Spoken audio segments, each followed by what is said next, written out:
Okay, so I finally made it back out to the range. I did get a new carry gun yesterday. This is my first time shooting it. I haven't shot it yet. But up until this point, it was my Bodyguard 380. And I love the gun, but in the back of my mind, I'd always had the thought of I need a bigger caliber. You know, for whatever reasons, winter's coming, more layers of clothing, and it really was just a pain trying to hang on to it and hold on to it. I mean, I always just looked around that thought, but finally I just decided I didn't want it anymore, so I ended up trading that in for the gun I have now, and that is the Shield 40 caliber. And I'm going to do a little review of the gun. Not much, but I feel it's such a popular gun, there's no need to go into detail. There's so many videos of it around. So I'm going to do a little bit of that, and I'm also going to go over why I picked the 40 over the 9mm. So bought it used, about $350, and it seems every time I buy a used gun I always luck out. The 6-round mag came with this little pinky extension, and it fits my hand perfectly. It helps me get a really decent death grip on the gun. And this is my first 40 caliber gun. I haven't shot it yet. I wanted to save it for this video so I can give you my first initial thoughts and reactions to the gun. You know, right off the bat, I'm gonna realize the difference in recoil from the 9mm to the 40. That's also the perspective I wanted to get, so I wanted to wait for this video to shoot it. Rounds I'm going to be firing off are 180 grain Federal aluminum case ammo. This stuff's rated at 1,000 feet per second, but when they do their test, I'm assuming that's like a full-size gun. So with the Shield, it has a 3.1 inch barrel, so I'm assuming I'm going to lose a decent amount of velocity on there. But so it's the same overall frame that the 9mm has, same size gun. It's just the magazines, the barrel, and the recoil spring are all different. And with that being said, the 9mm one, it wasn't hard to rack back at all. This one, it's obviously going to be a little stiffer. It's not too bad. If your hands are nice, clean, and dry, these little serrations on the back do help. But if your hands have water or any other liquid or anything on them, it is going to be a bit of a pain to pull it back. It's not going to be too terrible, but you're definitely going to have to grip it a little better. And so I'm going to kind of go over why I picked the 40 over the 9mm. In my opinion, the 40 caliber is a universal round. You can use it for pretty much anything that you need, whether it's light duty, heavy duty, you know, self-defense, home defense. And in October, when I go bow hunting, I'm actually going to be bringing this as a backup gun. And if I have a bear, mountain lion, or even a coyote running after me, I do not want a 9mm in my hands.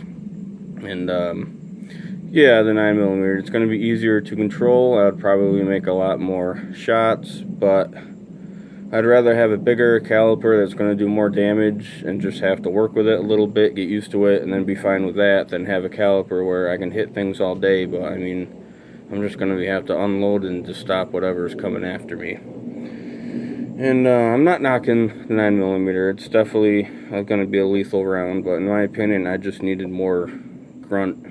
I'm just one of those grunt guys. You know, cars and guns are the same to me. There's no replacement for displacement. The bigger object is always going to be better, in my opinion, except for the fact of a 45 that actually has less muzzle energy than a 9 and a 40, which is also my next reason why I picked that. It's better energy transfer. I watched a video a couple days ago, actually, where the guy tested all three on cinder blocks. A 9mm punched through the first one, left a pretty clean, decent hole. The 40 caliper punched through it, but also cracked the whole cinder block from side to side. And 45, it didn't even go through it. So 9mm, it has velocity, 45 has mass. The 40 caliper, it has both of those. has mass, and it keeps a decent amount of velocity. So for me, that's what's going to get it done for me. So probably take a few shots. I got a 6-round magazine and a 7-round, and I did forget my speed loader today, so I can only fit 6 in that 7 one. The magazine is brand new. I just got it yesterday, and the spring is it's stiffer than Herbert the Pervert. That's my reference for it. But I'm just gonna load it up and see what we got. So like I said, this is my first time shooting a 40 caliber gun, so just go into it and tell you guys, or my opinion of how it differs from the 9mm.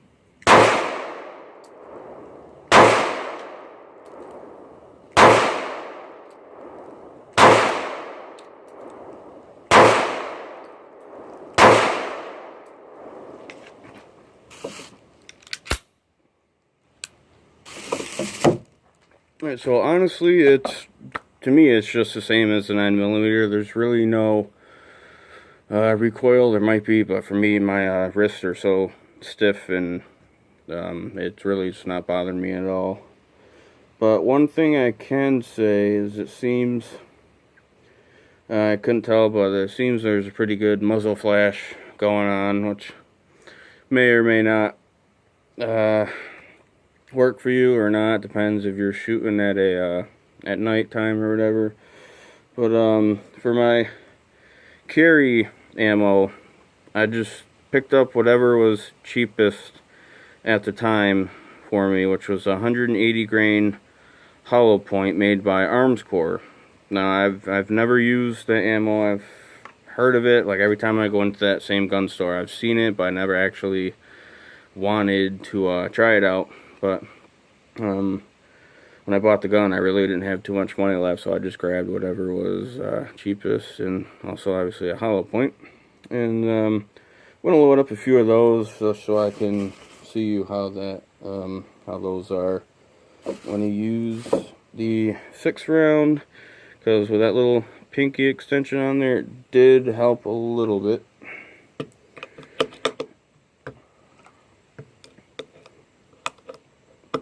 And I'm not too sure what velocity these are rated for.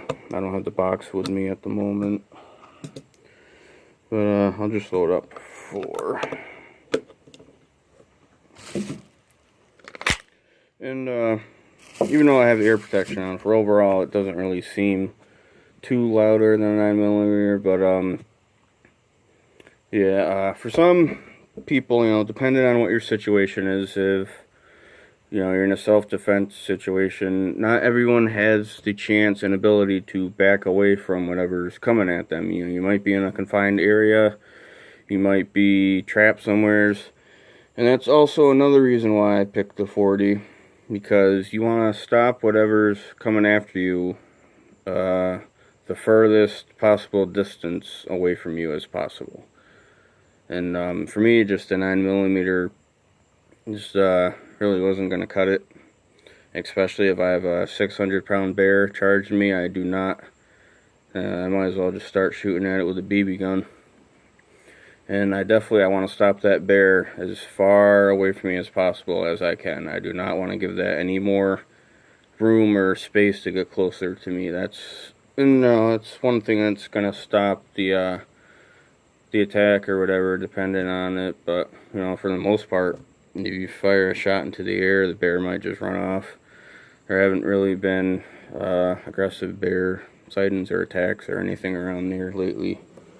So I got 4 of those loaded up. I'm just gonna fire those off and see what I think about them.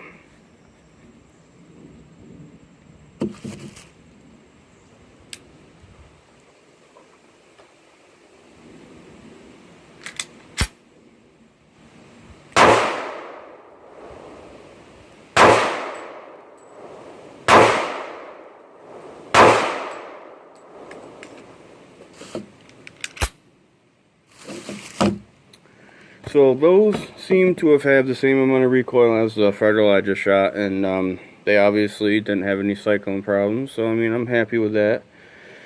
Box of 20 was about $12, so I mean, for the money, I can't really argue.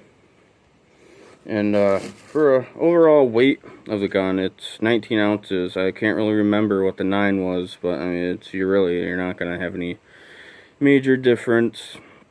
And I was contemplating on getting a SDVE 40 or 40 VE, and I started thinking that it's gonna be hard for me to conceal. I'm not the biggest guy in the world, but I'm not the smallest guy in the world, and it definitely would have like bulged somewhere. So I just really wanted something of decent size, decent caliper, and something I'm not gonna have to worry about if everyone's staring at me or not. And this is definitely the gun. It's easy to conceal. It's thin, and it's kind of just like my bodyguard. You put it on, you don't even realize that you have it on anymore. I use a in the waist belt holster on my hip. This is my first time carrying the gun on my hip. I carried my 9 on the back, and honestly the hip is more comfortable for me. It's a better position, it's easier concealment, and really just so far I love the gun. I was hesitant on the 40 caliber after I started doing some research, and this is before, actually no, after I bought the gun, saying how a lot of 40 caliber guns explode. And I haven't really heard or seen anything like that, but one of them is because the guy was rapid firing, didn't realize that the round wasn't in the barrel all the way, and you know, the thing just grenaded on him. So that's why I'm not really gonna start rapid firing like until I know the gun is gonna be good. Before I shot it today, I broke it down, I checked it for cracks, checked for you know, really just the cleanliness of the gun. And that's another thing too. Whenever I buy a used gun, like I don't know if the person just brought it to the gun shop like that, or if the gun shop, you know, used it for a little bit just to make sure everything's fine on it, but they absolutely do not clean it. You know, I go home, take it apart, and there's just patch after patch of gun residue on it, and it's just so, you know, filthy. I would at least figure they would have some sort of common courtesy and clean it, but I mean, it's not a big deal for me. I like it. It gives me something to do. It's easy. And the gun, this is obviously for use, it's the cleanest gun I've got, which I mean, it makes me happy, I guess. I'm not really worried about it either way, but it's just something I always do before I shoot. I always try to maintain my guns to the best as I possibly can. I shoot or clean them after every time I shoot them. You know, I don't like to go long periods of time and just let the stuff dry on there and build up. So yeah, just, you know, the 40 caliber, if you shoot it and buy it, it's not gonna blow up on you. You know, any gun, any caliber, don't matter what it is, don't matter what kind of gun it is, it can blow up on you, malfunction, do whatever. So I mean, that's one, you know, just keep in the back of your mind. That's one thing. And there's also this big controversial thing of 180 grain versus 165 grain, and I heard a lot of things nagging people about 180 grain, saying that's what's actually make the gun blow up, and it's too powerful of a round for the gun to handle. But as you can see, that's all I just fired out of this gun for the first time, and it just performed flawlessly. I might get 165 grains, as it is going to be a difference in velocity.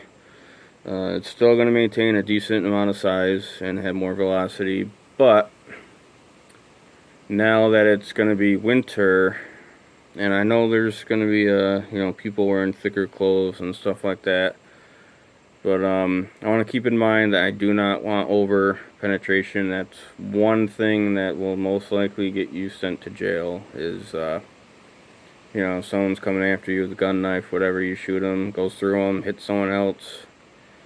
And with me having a 2-year-old, that's just one thing I can't you know, get over, is you you know, if you hit someone, it goes through there, it hits their kid or something like that. You know, I would never be able to get over that. So that's why I pick hollow points. So hopefully they do their job, they expand like they're supposed to, and they stop before exiting. Or if they do exit, hopefully it's just, you know, empty parking lot, wooded area, whatever. But so that's one thing to also consider. And I shot 45 1911 before, and the recoil on that wasn't bad, but just all the ballistics I've seen for a 45, just, they don't add up. It's got mass, but for penetration, it's not too good. So that's why I did not pick that one also. And so yeah, that's just why I picked the 40 caliper. I had it set in my mind. I did want a 40 caliper. Like I said, I did start looking at all the full-size guns, and I just finally came down to the realization that I wanted the Shield, which honestly I forgot they made a Shield in 40 caliper, and that's when it hit me. I'm like, alright, I'll see about that. I went to the gun store. They had a used one sitting there for $350. That was exactly my price range, and I hurry up and snagged it before somebody else did.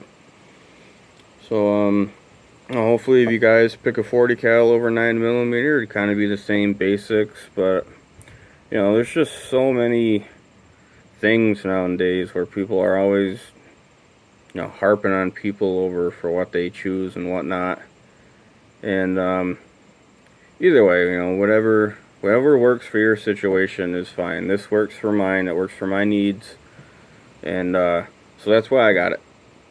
So thank you for watching, guys. If you like, comment, and subscribe, I will start doing, or try to start doing better videos. But until I actually start getting real subscribers and stuff, you know, I'm kind of more of just a knowledge person. I don't have fancy editing. I don't have giant bubble letters and all that stuff. I'm not trying to make a movie. I'm really just trying to get facts out and my opinions and stuff like that. But if I do start actually getting some real subscribers and stuff, I will try making decent videos. You know, I might throw in all that fancy editing stuff and whatnot. But yeah, so thank you guys for watching.